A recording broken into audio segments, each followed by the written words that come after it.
Welcome to Lesson 11, which roughly covers pages 72 and 73 of the Automate the Boring Stuff with Python textbook.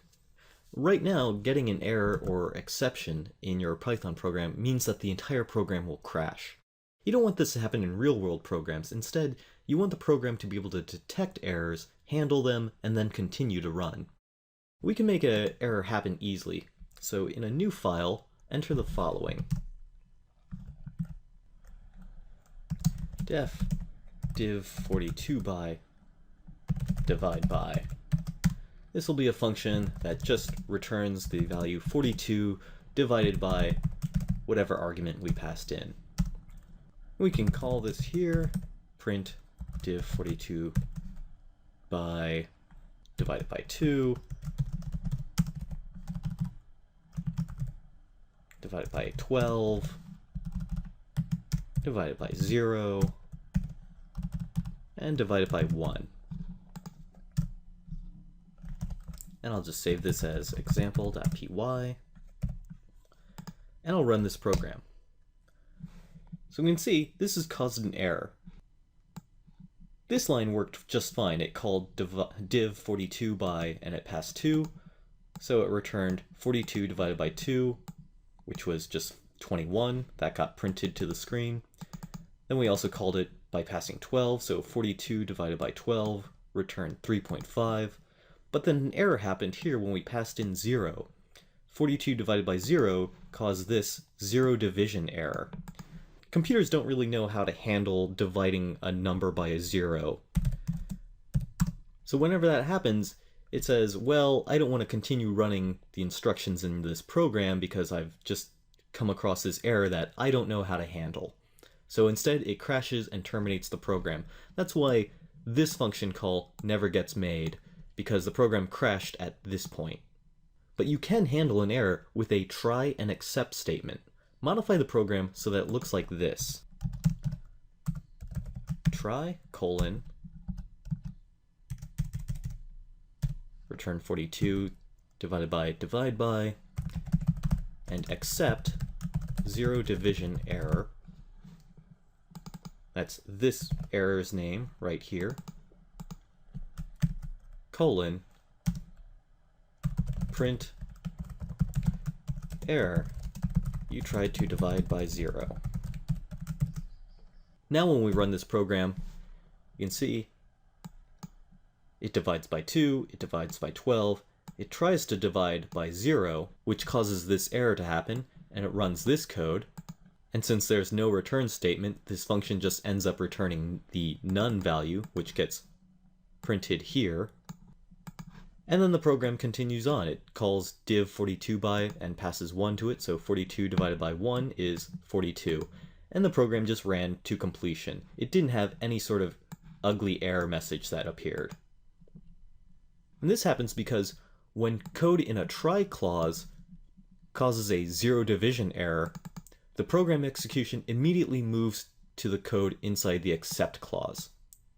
And after running that code, the execution continues running as normal. This keeps the program from crashing entirely.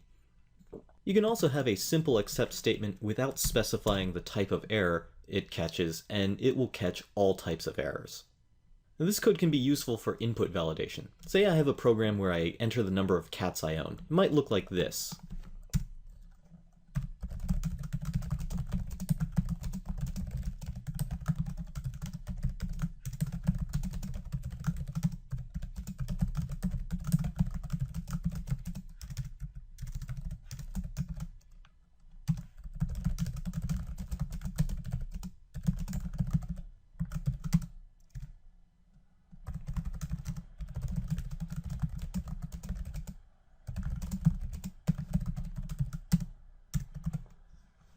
So here it asks, how many cats do you have?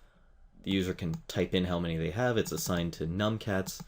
And since input returns a string value, we have to convert that to an integer, and then that's compared to see if it's greater than or equal to 4. And if so, it prints out that's a lot of cats. Otherwise, it prints out that's not that many cats.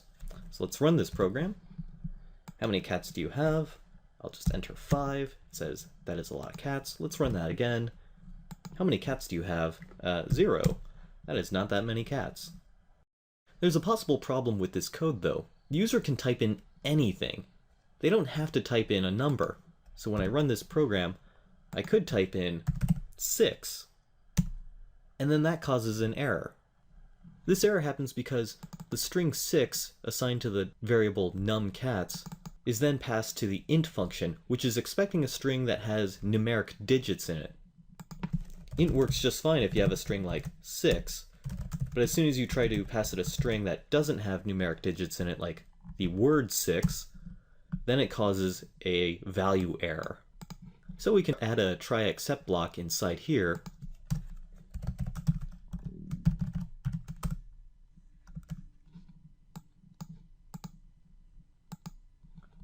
to handle this error. Except value error.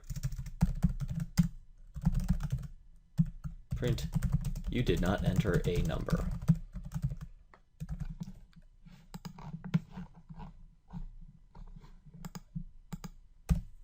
Now when I run this program, I can type anything I want, and it'll give me an error message saying you did not enter a number, but that's a lot better looking than just this ugly looking Python error message. And this is what we mean by input validation. It validates the input that the user has given us so that it doesn't cause the program to crash. Just for extra credit, you might want to change this program because technically a user could enter something like -4 cats, which is technically not greater than or equal to 4, so it prints out that it's not that many cats. See if you can figure out some code to add to this program that would change it so that it detects when the user enters a negative number and displays a different error message. To recap, a divide by 0 error happens whenever a Python program tries to divide a number by 0. Errors usually cause the program to crash entirely because Python doesn't know how to continue on after that. It doesn't want to run the instructions with bad data, so it just halts the entire program and displays this error message.